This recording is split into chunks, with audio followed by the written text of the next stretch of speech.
بسم اللہ الرحمن الرحیم۔ ناظرین، آج ہم آپ کو حضرت بی بی فاطمہ کے بارے میں بہت ہی پیارا واقعہ سنانے جا رہے ہیں۔ اس واقعے کو توجہ اور دھیان سے سنیے گا۔ حضرت علی نے اپنے ایک شاگرد سے فرمایا کہ میں تمہیں اپنا اور فاطمہ کا، جو حضور صلی اللہ علیہ وآلہ وسلم کی سب سے زیادہ لاڈلی بیٹی تھی، قصہ سناؤں۔ شاگرد نے کہا ضرور۔ فرمایا کہ وہ اپنے ہاتھ سے چکی پیستی تھی، جس کی وجہ سے ہاتھ میں نشان پڑ گئے تھے، اور خود پانی کی مشک بھر کر لاتی تھی، جس کی وجہ سے سینہ پر مشک کی رسی کے نشان پڑ گئے تھے، اور گھر کی جھاڑو وغیرہ بھی خود ہی دیتی تھی، جس کی وجہ سے تمام کپڑے میلے کچیلے رہتے تھے۔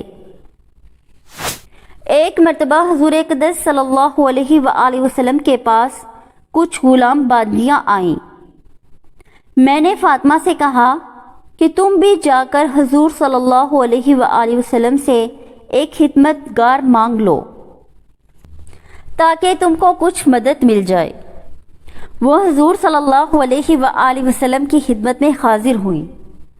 وہاں مجمع تھا اور شرم مزاج میں بہت زیادہ تھی، اس لیے شرم کی وجہ سے سب کے سامنے باپ سے بھی مانگتے ہوئے شرم آئی، واپس آ گئی۔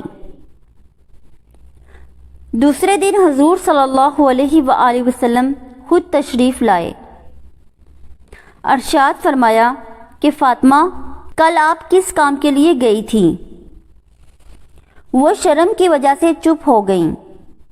میں نے عرض کیا، یا رسول اللہ صلی اللہ علیہ وآلہ وسلم، ان کی یہ حالت ہے کہ چکی کی وجہ سے ہاتھوں میں گٹھے پڑ گئے، اور مشک کی وجہ سے سینہ پر رسی کے نشان ہو گئے۔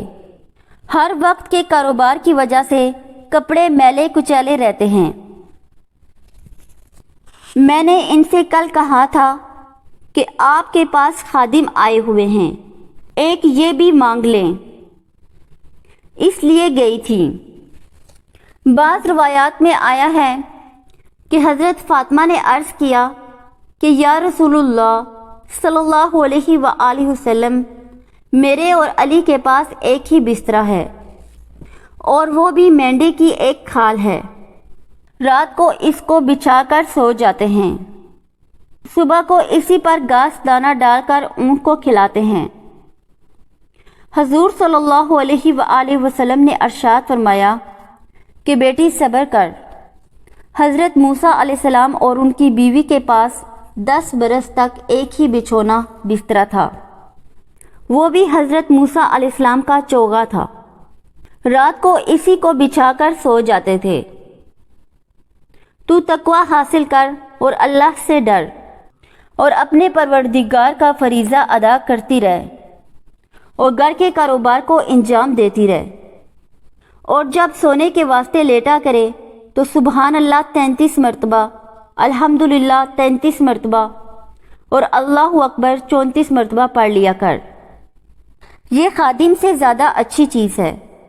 حضرت فاطمہ نے عرض کیا، میں اللہ اور اس کے رسول سے راضی ہوں، یعنی جو اللہ اور اس کے رسول کی رضا میرے بارے میں ہو، مجھے بخوشی منظور ہے۔ یہ تھی زندگی دو جہاں کے بادشاہ کی بیٹی کی۔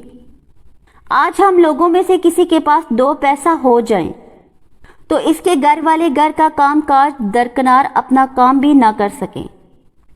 اس واقعہ میں جو اوپر ذکر کیا گیا صرف سونے کے وقت کا ذکر ہے۔ دوسری حدیثوں میں ہر نماز کے بعد 33 مرتبہ یہ تینوں کلمے اور 1 مرتبہ لا الہ الا اللہ وحدہ لا شریک لہ لہ الملک ولہ الحمد وہو علی کل شیء قدیر بھی آیا ہے۔ اس ویڈیو کو لائک اور شیئر لازمی کریں۔ جزاک اللہ خیر۔